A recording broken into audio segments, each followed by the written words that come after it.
قدرمنو مجاهدینو یو شی چې د امیر المؤمنین صاحب خاص هدایت دی او تکراري موږ تاسو ته ویلي دي خو متاسفانه په بعضې مجاهدینو کې هغه نیمګړتیا موجوده ده. تاسو دا ویل چې لږ په دقت باندې راسره واورئ.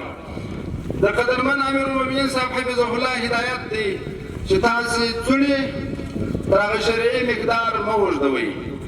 څوڼې په شریعت کې پیغمبري سنت دی خو د سنن عاجلې څخه دی، د سنن هداو څخه نه دی. د پیغمبر علیه السلام یو عادت و، خو د پیغمبر علیه السلام اتباع چې ده په امور عاجلې کې هم عبادت دی، اجر لري.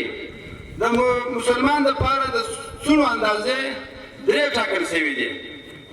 یوه ته وپره وایي، بل ته جمعه وایي، بل ته جمعه وایي.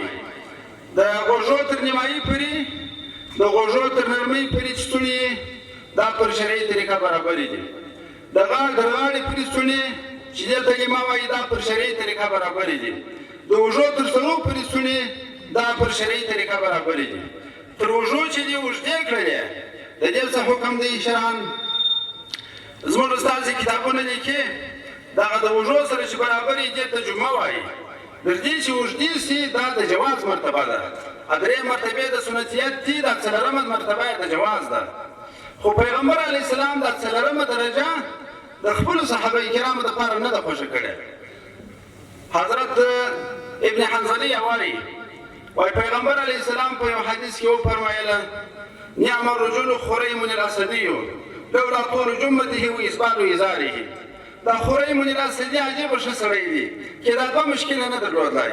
یو یې دا څوڼې ډېرې نه وایي اوږدې او بل یې پیسې نه وایي ښه. چې دغه دوه مرض دا دوه مشکلې نه درلودی، عجیب ښه سړی و. د الله پیغمبر دغه اوږدې څوڼې عادي د خپل صحابې دپاره نه دي خوښې کړي. که څه مرتبه د جواز ده.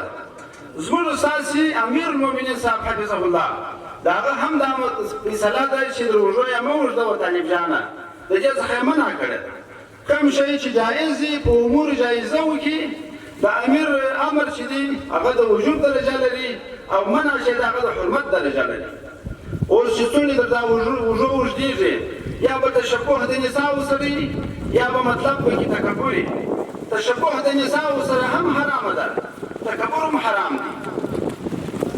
په تېر امارت کې قدرمن امیر المؤمنین صاحب مرحوم د سګرېټ د څکولو فیصله وکړه چې سګرېټ څوک مه څکوئ، د جواز د نه جواز پوښتنه یې مه کوئ. دا یې بند کړله. او سګرېټ څکول دا په خپل ځان کې د امور مباحه اوسه دي، مباح دي. خو د امیر المؤمنین صاحب حکم شرعاً یې ټول مجاهدینو عملي کړي. تاسې وګورئ دا څومره ګټه ده. په خپله په تصور کې دا در وګرځوه چې اوس د اسلامي امارت یو وزیر، یو والي، یو مفتي، یو قاضي د هغه په لاس کې سګرېټ تاسې څنګه ګورئ څومره بده درته معلومېږي. خو د دې دومره ښه اثر و، د ټول نظام یو ښه ادبیت و، احترام و، یو ښه شفافیت یې ملت ته ښکاره کوي، د ټول ملت د رضا و د خوشحالۍ سبب وګرځېدي. همدغه ډول دا اوږدې څوڼې د مجاهدینو دا هم زموږ استازي جامعه د دې برداشت نه لري، هغه یو بل احساس کوي. نو ګرانه مجاهده که دې نیت د دې چې الله راضي کړي، پیغمبر راضي کړي، خپل امیر راضي کړي، نو څوڼې پر هغه طریقه باندې پرېږده چې څنګه د پیغمبر خدا صلی الله علیه وسلم هدایت دی.